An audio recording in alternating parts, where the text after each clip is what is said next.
Hello everyone, this is your comrade Real Soviet Bear speaking, and here is a quick unscripted tutorial on how to make your streams more accessible using closed captions. How complicated this is depends on your stream setup. It can be pretty simple or slightly less simple. I'm gonna go through both steps, but overall, a lot of the documentation I'm gonna show is gonna be linked in the description below and show you in detail what you need to do.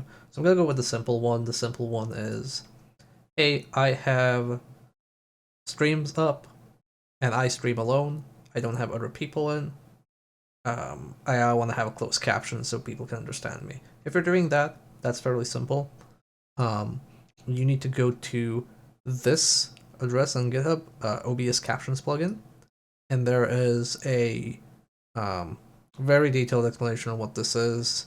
It works with live streams, it works with your stream recordings, aka your VODs. It does not work with Streamlabs OBS, so I recommend using regular OBS. It's better anyway. And it doesn't work with AMD hardware encoders in OBS, so those are kind of like the two big things you want. And yeah, it only works with standard characters, doesn't work with Japanese or Russian characters, sadly.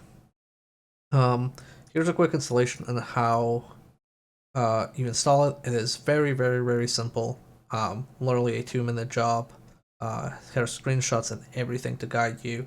And if you look at OBS here, you see you'll get a little tab here. It says Captions. Click Captions. Click a little gear, and you'll have this here with the settings. Again, all fairly simple. Now, to go back to this, how does this look in action? So, here's my stream VOD.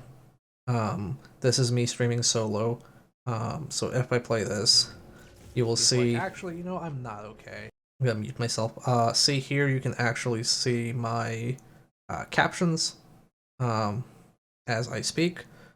This is built into the Twitch player, so people don't need to install any extensions or anything else. This will be there by default. If they don't like it, they can toggle it off. If they need it or want it, they can toggle it on. It'll be here, and I'm not sure if people can move it or not. I think not, but by default it's in this area, so you can kind of expect where to find it and plan your layout according to it. And that's about it.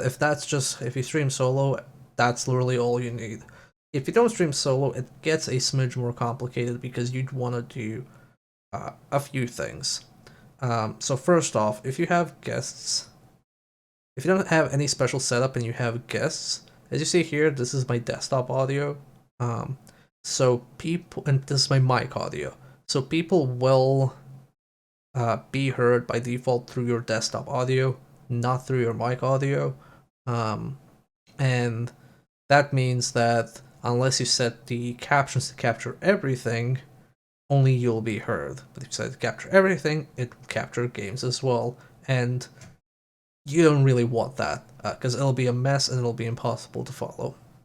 So what we actually want is, we want this part here to pick up both us and our guests. So how do you do that? Well, first you need to install Voicemeeter, and specifically you want to install Voicemeeter Banana. What is Voicemeeter? Voicemeeter is a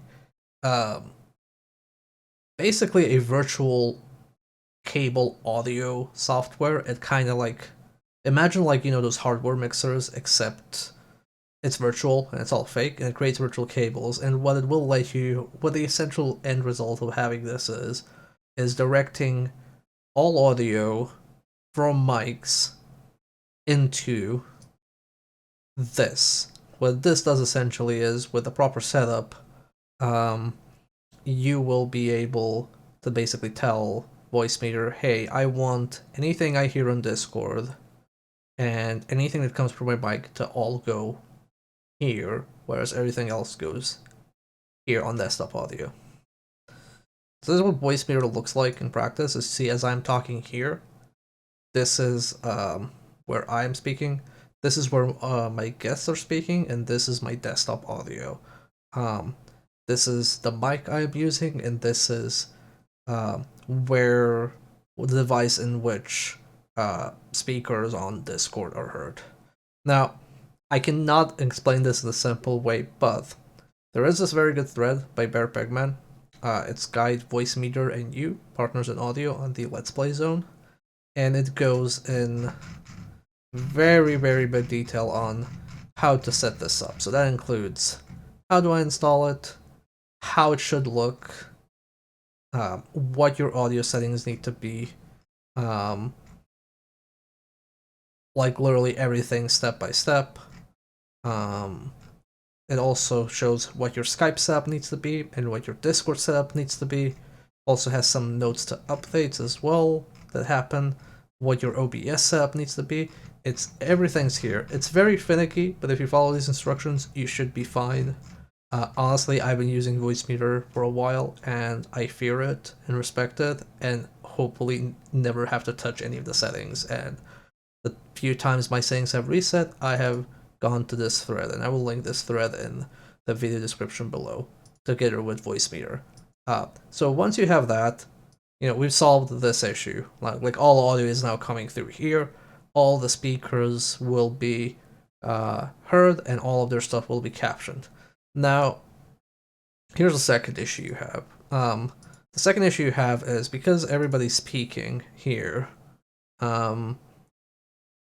people who need captions or rely on captions can't really tell who is speaking at any given moment. That's kind of like the tricky part. I tried fixing this by having the Discord stream overlay. So let me just open that. There we go. This is the one I was looking for.